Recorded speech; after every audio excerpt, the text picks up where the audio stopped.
Hello friends, स्वागत है आपका आयुष स्टडी सेंटर में। दोस्तों, मैं हूं एलडी कुमार। दोस्तों, आज से हम लोग शुरू करने जा रहे हैं इंग्लिश। और इंग्लिश में ग्रामर पोर्शन से हम लोग पढ़ेंगे टेंस के बारे में। दोस्तों, टेंस एक महत्वपूर्ण टॉपिक है, चाहे परीक्षा हाई स्कूल की हो, इंटर की हो या कम्पिटिटिव एग्ज़ाम हो, सब में कहीं ना कहीं पूछा ही जाता है। दोस्तों, यदि आपको ट्रांसलेशन समझने में कठिनाई महसूस होती है तो मैं आपको बिल्कुल सरल और सहज भाषा में यहाँ बताने जा रहा हूँ। दोस्तों, बस ज़रूरत है सिर्फ आप थोड़ा ध्यान देंगे और समय देंगे तो आप अच्छी तरह से समझ जाएंगे। दोस्तों, ये वीडियो काफ़ी महत्वपूर्ण होने वाली है क्योंकि ट्रांसलेशन का जो बेस है इसी वीडियो में आधारित है। इस वीडियो को आप पूरा देखिएगा। यदि आप इस बेस को समझ गए तो आपको आगे जो भी ट्रांसलेशन आएंगे उनको हल करने में कोई दिक्कत नहीं होगी। तो प्लीज़ थोड़ा ध्यान दीजिए और थोड़ा समय दीजिए। मैं उम्मीद करता हूँ कि आपको समझ में आ जाएगा। आइए सबसे पहले टेंस के बारे में जानते हैं। टेंस को काल या समय कहते हैं। दोस्तों, टेंस का थोड़ा सा कॉन्सेप्ट समझ लेते हैं। हम अपने दैनिक जीवन में हमेशा कुछ न कुछ करते ही रहते हैं। यदि हम बैठे होते हैं तो भी कार्य होता ही रहता है। जैसे कि हम बैठे हैं तो बैठना भी एक कार्य है। हम सो रहे होते हैं तो भी हम कार्य कर रहे होते हैं, सोने का कार्य कर रहे होते हैं। तो हमारी जो लाइफ है जैसे जैसे गुजर रही है हमेशा कुछ न कुछ एक्टिविटी में ही गुजरती है, कार्य करने में ही गुजरती है। तो दोस्तों, ये जो हम कार्य करते हैं इनका एक समय होता है और उस समय का पता चलता है इस टेंस के द्वारा कि हमने यह कार्य कब किया। हमने यह कार्य बीते हुए कल में किया था या आज कर रहा हूँ या फिर आने वाले समय में करूँगा। तो टेंस से हमको पता चलता है कि हमने जो भी कार्य किया है वो कब किया है। और दूसरी बात यह कि उससे एक बात और पता चलता है कि हमने कार्य कितना किया है। तो टेंस से दो बातें हमको पता चलता है कि हमने कार्य जो किया है वो किस समय किया है और कितना किया है। आगे जब ट्रांसलेशन में आप पढ़ेंगे तो ये चीज़ आपको क्लियर हो जाएगी। तो दोस्तों, हम कह सकते हैं कार्य के होने के समय को ही हम टेंस कहते हैं। चलिए आइए देखते हैं। सबसे पहले हम देखते हैं टेंस को मुख्य रूप से कितने भागों में बांटा गया है। तो दोस्तों, टेंस को मुख्य रूप से 3 भागों में बांटा गया है। पहला भाग प्रेजेंट टेंस, दूसरा जो है पास्ट टेंस और तीसरा जो है फ्यूचर टेंस। दोस्तों, प्रेजेंट टेंस को हिंदी में वर्तमान काल कहते हैं, पास्ट टेंस को भूतकाल कहते हैं और फ्यूचर टेंस को भविष्य काल कहते हैं। अब जानिए वर्तमान काल किसे कहते हैं। दोस्तों, जो समय चल रहा होता है उसे हम वर्तमान काल कहते हैं। जैसे कि मैं अभी आपको पढ़ा रहा हूं, आप पढ़ रहे हैं, यानी कि जो समय चल रहा है, जो हम कार्य कर रहे हैं, इसी को वर्तमान काल कहते हैं। पास्ट टेंस मतलब भूतकाल। भूतकाल का मतलब ये होता है कि बीता हुआ समय।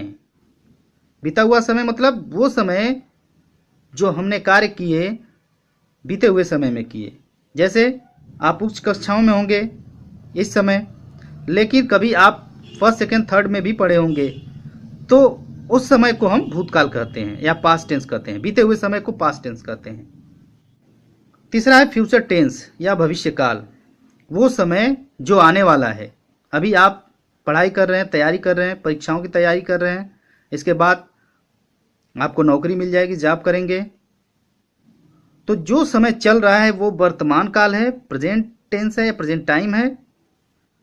जो समय बीत गया वो पास्ट टाइम है और जो समय आने वाला है वो फ्यूचर टाइम है। अब देखिए इनकी पहचान हम कैसे करते हैं। जैसे मान लीजिए कोई हिंदी में वाक्य आ गया तो हम उसको कैसे पहचानेंगे कि ये प्रेजेंट टेंस का वाक्य है कि पास्ट टेंस का वाक्य है कि फ्यूचर टेंस का वाक्य है। तो उसको पहचानने का तरीका है कि जिन वाक्यों के अंत में ह अक्षर आ जाए या जो वाक्य ह से समाप्त होते हैं वो वर्तमान काल या प्रेजेंट टेंस कहलाते हैं। जैसे वह स्कूल जाता है, वाक्य के अंत में ह आ गया तो हम समझ जाएंगे कि ये प्रेजेंट टेंस है। और जिन वाक्यों के अंत में थ अक्षर आ जाए तो हम उसको पास्ट टेंस समझ जाएंगे। जैसे वह स्कूल जाता था। और जिन वाक्यों के अंत में ग आए उसे हम समझ जाएंगे कि ये फ्यूचर टेंस का वाक्य है। जैसे वह स्कूल जाएगा। वह स्कूल जाता है, वह स्कूल जाता था, वह स्कूल जाएगा। ह थ ग। दोस्तों ये मैं बता रहा हूं आपको सिर्फ प्रेजेंट टेंस, पास्ट टेंस और फ्यूचर टेंस को पहचानने का तरीका, लेकिन इसके बाद इनको और कई भागों में बांटा गया है, तो उनको पहचानने का तरीका अलग है, जो कि जैसे जैसे आएंगे हम उनको आपको बताते जाएंगे। दोस्तों ये है वे खाना खाते हैं, ह आया हुआ है, तो ये है प्रेजेंट टेंस। वह स्कूल जा रहा है, ह आया हुआ है लास्ट में, ह, ये प्रेजेंट टेंस हुआ। मोहन क्रिकेट खेलता था, अजीत रोज स्कूल जाता था, दोनों में थ आया है इसलिए ये पास्ट टेंस है। वे कल मेरठ जाएंगे, ग, पढ़कर वह वकील बनेगी, ग, तो ये फ्यूचर टेंस हुआ। दोस्तों यहां हम सिर्फ आपको ये बता रहे हैं कि हम प्रेजेंट टेंस, पास्ट टेंस और फ्यूचर टेंस के वाक्यों को कैसे पहचानेंगे। ये तो निश्चित है कि ये आएंगे ह थ ग, लेकिन जब इनके अलग सब कैटेगरी जो है, जो इनके उपभाग हैं, उनको पहचानने का तरीका बदल जाएगा, लेकिन उसको आप समझ जाएंगे, उसमें कोई दिक्कत नहीं है। आइए आगे देखते हैं। दोस्तों अब जो 3 प्रकार के टेंस हुए, present tense, past tense, future tense, उनको 4 भागों में बांटा गया है। Indefinite, continuous, perfect, perfect continuous में। जैसे present indefinite tense, present continuous tense, present perfect tense, present perfect continuous tense. यहां 4 भागों में बांट दिया गया है प्रेजेंट टेंस को। 1 2 3 4। इसी प्रकार से पास्ट टेंस को भी बांट दिया जाएगा 4 भागों में।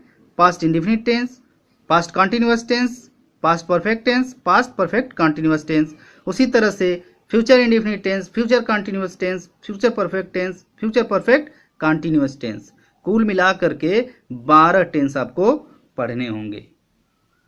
ये टेंसों के सब कैटेगरी हैं, 4-4। ये मुख्य रूप से indefinite, continuous, perfect, perfect continuous tense. Indefinite मतलब होता है अनिश्चित। क्या अनिश्चित? जैसे मान लीजिए प्रेजेंट इंडेफिनिट है, चाहे पास्ट इंडेफिनिट है, चाहे फ्यूचर इंडेफिनिट है। तो जो इंडेफिनिट होता है इसका अर्थ ही अनिश्चित होता है, तो इसमें जो है, जो कार्य है वो अनिश्चित होता है। जैसे वो स्कूल जाता है, ये प्रेजेंट इंडेफिनिट टेंस है, तो इसमें जो कार्य है वो निश्चित नहीं होता। कार्य का निश्चित नहीं होता कि कार्य पूरा हो गया है, पूरा होने वाला है, या कार्य अभी हो रहा है। यह है कॉन्टिन्यूअस का मतलब होता है लगातार। इससे पता चलता है कि कार्य जारी है, कार्य हो रहा है। जैसे वह स्कूल जा रहा है, जाने का कार्य चल रहा है। ठीक इसी तरह से परफेक्ट, परफेक्ट का मतलब होता है पूर्ण होना, यानी कि इससे पता चलता है कि कार्य पूरा हो चुका है। जैसे वह स्कूल जा चुका है। परफेक्ट कॉन्टिन्यूअस टेंस, इसमें परफेक्ट भी है, कॉन्टिन्यूअस भी है। बीते हुए समय से कार्य शुरू है, अब तक चल रहा है, यह भी होता है। जैसे वह 2 वर्षों से इस स्कूल में पढ़ा रहे हैं, तो ये परफेक्ट कॉन्टिन्यूअस हुआ। दोस्तों आइए अब हम देखते हैं प्रेजेंट इंडेफिनिट टेंस। दोस्तों इस वीडियो के लास्ट में मैं आपसे 2 वाक्य पूछूंगा, जिसको आप हिंदी के वाक्य को इंग्लिश में चेंज करके बताएंगे, और तुरंत बताएंगे कमेंट बॉक्स में जा करके। तो दोस्तों ध्यान से देखिए और सही करने का प्रयास कीजिएगा।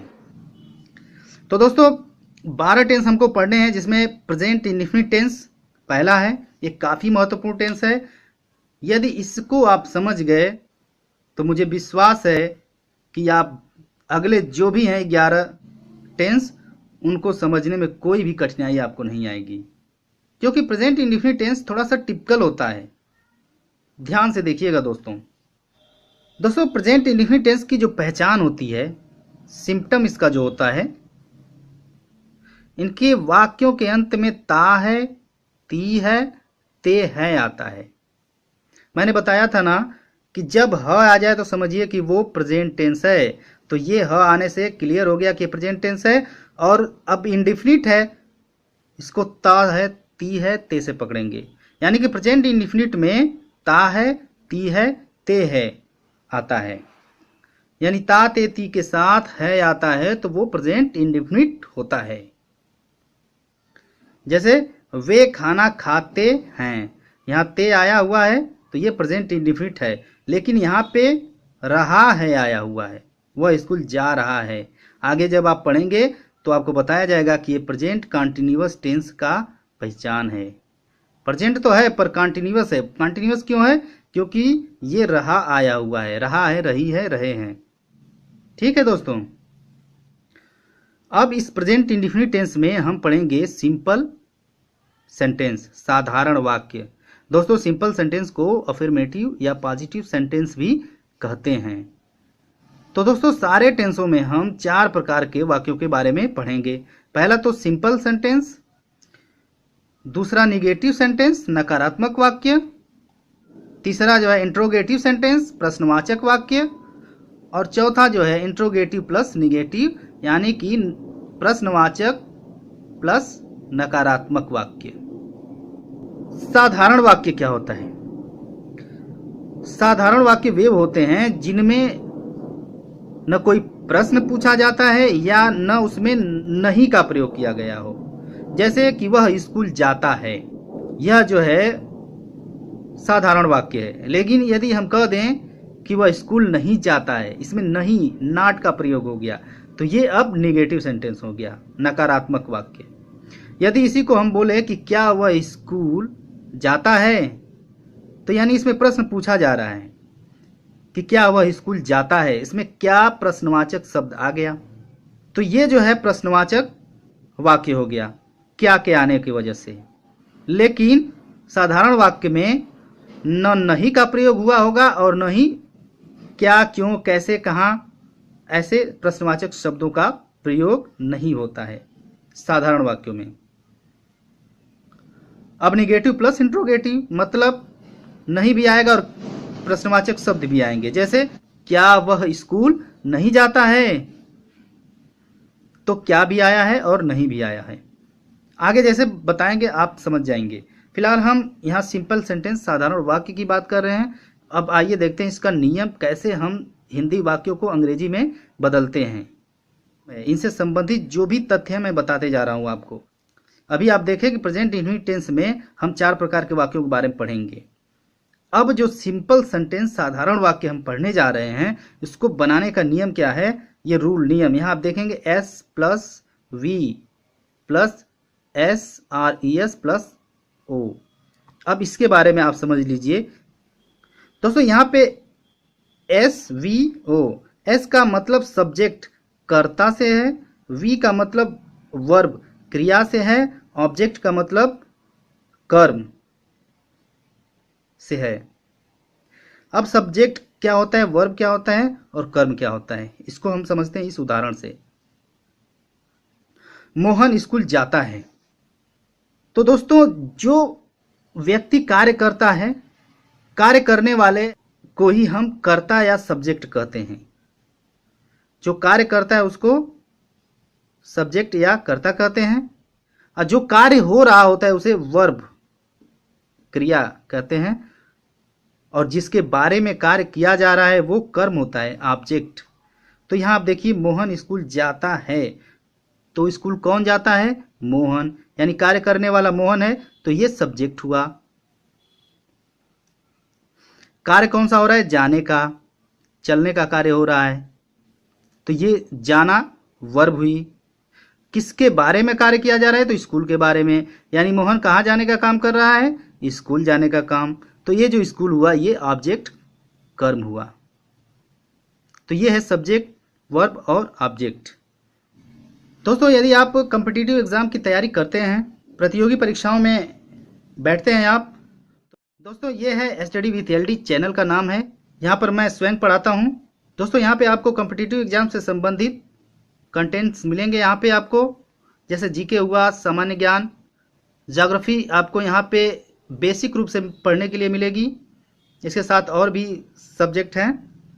तो दोस्तों यहाँ पे आप विजिट कर सकते हैं और इस चैनल को सब्सक्राइब कर सकते हैं। दोस्तों सारे ट्रांसलेशन में आपको ये मिलते रहेंगे, सब्जेक्ट, वर्ब और ऑब्जेक्ट, ये तीनों। कह रहे मोहन स्कूल जाता है, रूल हमारा ये है कि हम सबसे पहले सब्जेक्ट लाएंगे, उसके बाद वर्ब लाएंगे, उसके बाद ऑब्जेक्ट लाएंगे। तो मोहन स्कूल जाता है, तो इसमें आज सब्जेक्ट कौन है? मोहन है, तो सबसे पहले हमने मोहन लिख दिया, ठीक है। इसके बाद वर्ब लाएंगे, जाने का काम, जाता है, तो जाने की इंग्लिश होती है गो, गो हमने यहाँ पे लिख दिया।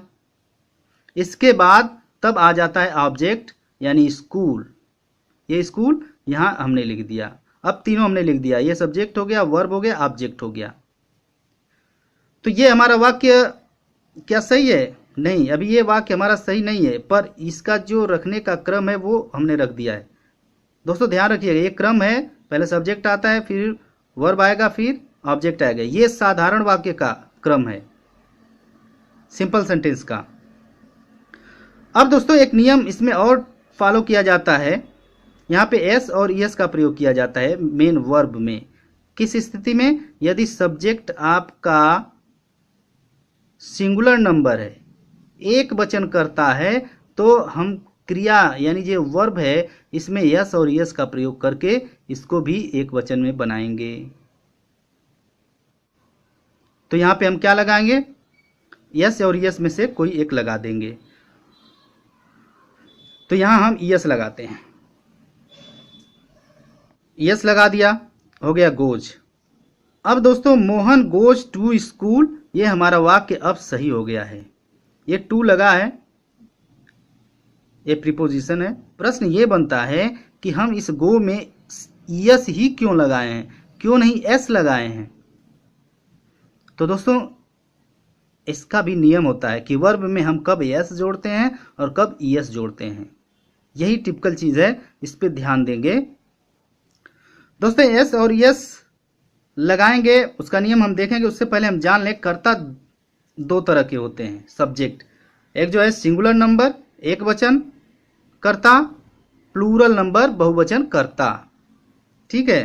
तो अब देख लीजिए एक वचन कर्ता में कौन आता है, बहुवचन कर्ता में कौन आता है। तो एक वचन कर्ता में थर्ड पर्सन आते हैं, ही, सी, इट, अमित, किसी का नाम हो, या जैसे ये चाइल्ड है या फिर बच्चा यहाँ पे, या चाहे कोई भी वस्तु सिंगल है। अब यहाँ पे फर्स्ट सेकेंड थर्ड पर्सन की बात है।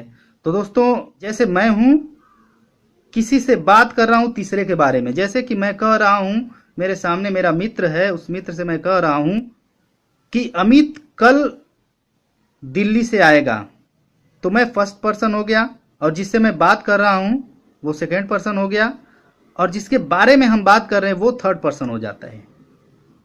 तो जो तीसरा होता है वो उसे थर्ड पर्सन कहते हैं। तो ये सिंगुलर नंबर में आ जाते हैं कर्ता में। तो ये हो गए सिंगुलर नंबर सब्जेक्ट। अब है आपका प्लूरल नंबर सब्जेक्ट, देखते हैं आई वी यू, ठीक है, फर्स्ट और सेकेंड पर्सन में आ जाते हैं। इसके अलावा बहुवचन कि कर्ता जो होते हैं, जैसे दीज है, दोज है, चिल्ड्रेन है आदि, इस प्लूरल सब्जेक्ट में आते हैं।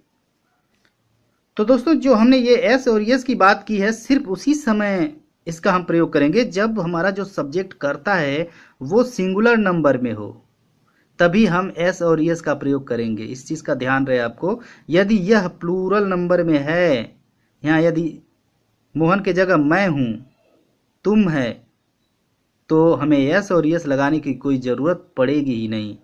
वर्ब में एस और यस नहीं जोड़ना है। तो दोस्तों हम बात कर रहे थे कि यस और यस कब जोड़ते हैं। ध्यान दीजिए दोस्तों, क्रिया के अंत में जब ओ आए तो ईएस जोड़ते हैं। जैसे डू, डू मीन्स करना, ओ आया हुआ है तो इसमें ईएस जोड़ेंगे जब सब्जेक्ट सिंगुलर नंबर में होगा, ठीक है। यहां गो में भी ओ आया है तो ईएस जोड़ेंगे, गोज हो जाएगा। क्रिया के अंत में डबल एस, एस एच हो तो ईएस जोड़ते हैं। जैसे पुश, पुसेज, पास, पासेज, मिस, मिसेज, किस, किसेज। वावेल्स प्लस वाई हो तो, जैसे क्रिया के अंत में, जैसे पे के अंत में आप देख रहे हैं वाई आया हुआ है, इससे पहले कोई vowels A E I O you में से आ जाता है। आपके वावेल्स कौन से हैं? ए ई आई ओ यू। यदि वावेल्स है तो सीधे इसमें एस लगा देंगे, ईएस नहीं लगाएंगे। पे पेज, प्रे प्रेज, से सेज। ठीक है। अब कॉन्सोनेंट प्लस वाई हो तो, यहां देख रहे हैं वाई से पहले आर आया, कॉन्सोनेंट है, तो इसमें क्या होता है कि वाई को आई में बदल देते हैं, वाई चेंज इनटू आई, और उसके बाद ईएस लगा देते हैं। Try tries, cry cries. इन दोनों का ध्यान रखेंगे। वावेल प्लस वाई हो तो एस लगाएंगे, यदि कॉन्सोनेंट प्लस वाई हो जाएगा तो वाई को आई में पहले चेंज करेंगे, उसके बाद ईएस लगाएंगे। अदर अन्य में यस जोड़ते हैं, अदर जो क्रियाएं होती हैं उसमें यस जोड़ेंगे। तो दोस्तों ये प्रमुख नियम है क्रिया के अंत में यस जोड़ने का। आप यहाँ देखें 3 प्रकार का मुख्य जो है, यदि क्रिया के अंत में ओ आ गया तो यस जोड़ेंगे, डबल एस एस एच आ गया तो यस जोड़ेंगे, और बाकी आप वावेल्स प्लस वाई और कॉन्सोनेंट प्लस वाई आए तो कैसे जोड़ेंगे आप देखिए, इसका ध्यान रखिएगा।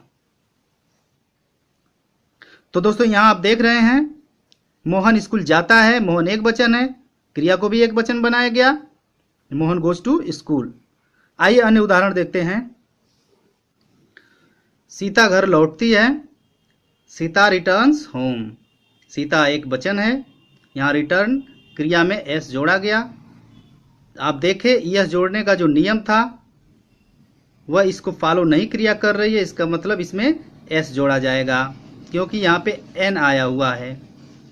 तो सीता रिटर्न्स होम, मैं पढ़ता हूँ, यहाँ पे कर्ता बहुवचन में है मैं, तो यहाँ पे हमें एस और एस जोड़ने की जरूरत ही नहीं है, तो आई रीड।